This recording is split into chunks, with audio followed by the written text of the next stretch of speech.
the Homestead Act of the 19th century and its influence on rural lands. Trina R. Williams Shanks. By 1853, the U.S. government possessed 1.5 billion acres of property, then commonly known as the public domain. This essentially included all land owned by the federal government and not a part of the original 13 states. Obtained through territorial acquisitions ranging from state cessions to the Louisiana Purchase and the Gadsden Purchase, U.S. Department of Interior, 1998, this largely undeveloped land was an important resource and potential source of wealth. The issue of how to distribute and administer this public land that formed a continuous strip of territory from east to west coast was an important policy question that had ramifications for how the country would grow and develop. There were differing philosophies as to how to best distribute land. Thomas Jefferson believed that economic democracy, including opportunities and resources for acquiring property, was the foundation of political democracy. Dorfman, 1940. He proposed that the United States, with a seemingly endless supply of available land, could best evolve as a nation of independent farmers and supported a policy of cheap land to attract foreign and domestic laborers to growing areas in the West and South. Gates, 1941. Jefferson died in 1826, 36 years before the actual Homestead Bill that embodied many of these principles passed. But incremental changes were made along the way to shift from typical sales of large tracts of land at high prices to the sale and distribution of smaller plots of land at reduced prices. Eventually, the Homestead Act allowed individuals who were willing to develop a plot of land over an extended time period to be granted full title to that land at no formal cost. Because the basic tenets endured for over 7 decades, the Homestead Act influenced many aspects of rural land use that still have implications for these areas today. This paper will briefly describe the Homestead Act, discuss its influences, both positive and negative, and then consider implications for rural development policy, examining in some detail this historical policy that provided an opportunity for ordinary citizens to obtain an asset that they could develop and use to create wealth, can hopefully provide insights for providing similar opportunities to citizens living in rural areas today. The Homestead Act was signed by Abraham Lincoln and passed into law in May of 1862.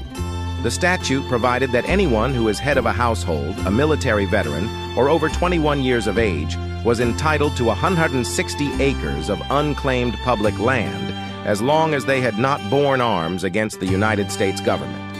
This allowed for single, unmarried women and men to be eligible as well as families. Applicants had to be U.S. citizens or at least have filed intention of becoming one. Once land had been surveyed and marked off into townships of 36 square miles as required by the Land Ordinance of 1785, a person could file an application with the appropriate land office swearing that the property was for one's own use with the purpose of cultivation and settlement. This person then had 6 months to move onto the land and begin improvements. The land was exempt from sale, taxes, or previous debt. Anytime after 5 years, the applicant was entitled to take out final papers and receive a patent, title, for the land. After providing evidence that all conditions had been fulfilled and paying nominal charges, around $10, to the appropriate land office. If the claimant abandoned the land or changed residence, the plot reverted back to the government.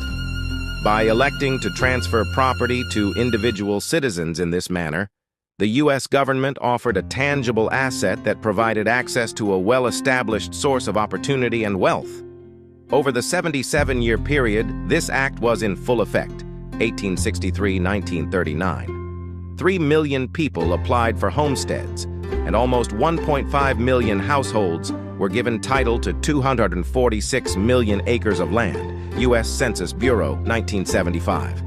This represents a remarkable transfer of wealth and assets. Overall, approximately 20% of public land was given away to homesteaders, Dept of the Interior, 1998. Shanks, 2005, estimates that 46 million U.S. adults are descendants of homesteaders. This would equate to a quarter of the U.S. population in 2000.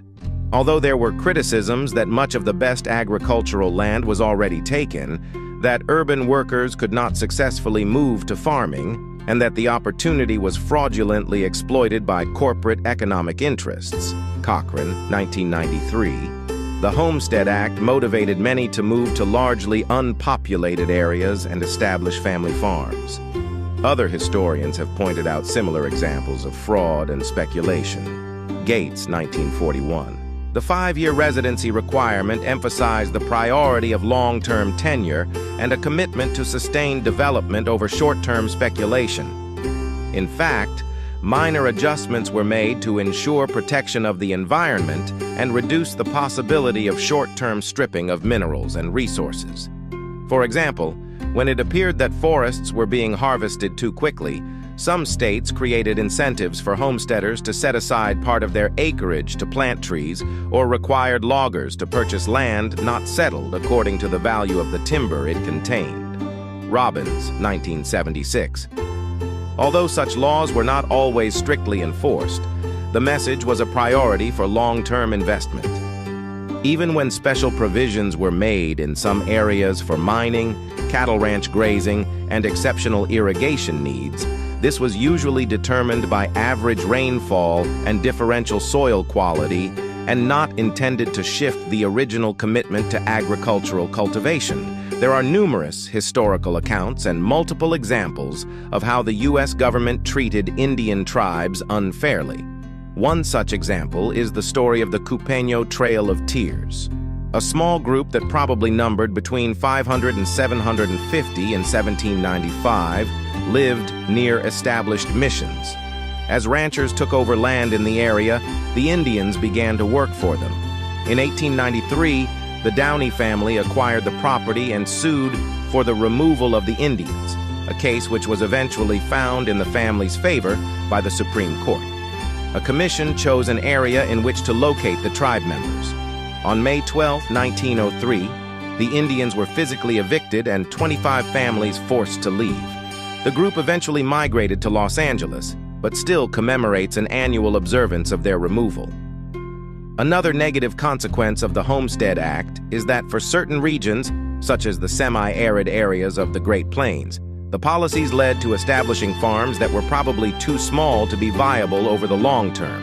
Hansen and Libicap, 2004, Libicap and Hansen, 2002. In most of these areas, initial settlement took place during periods of higher than normal rainfall, which gave the perception that homesteading could be viable and successful as it had been in states further east, in areas with higher levels of average rainfall.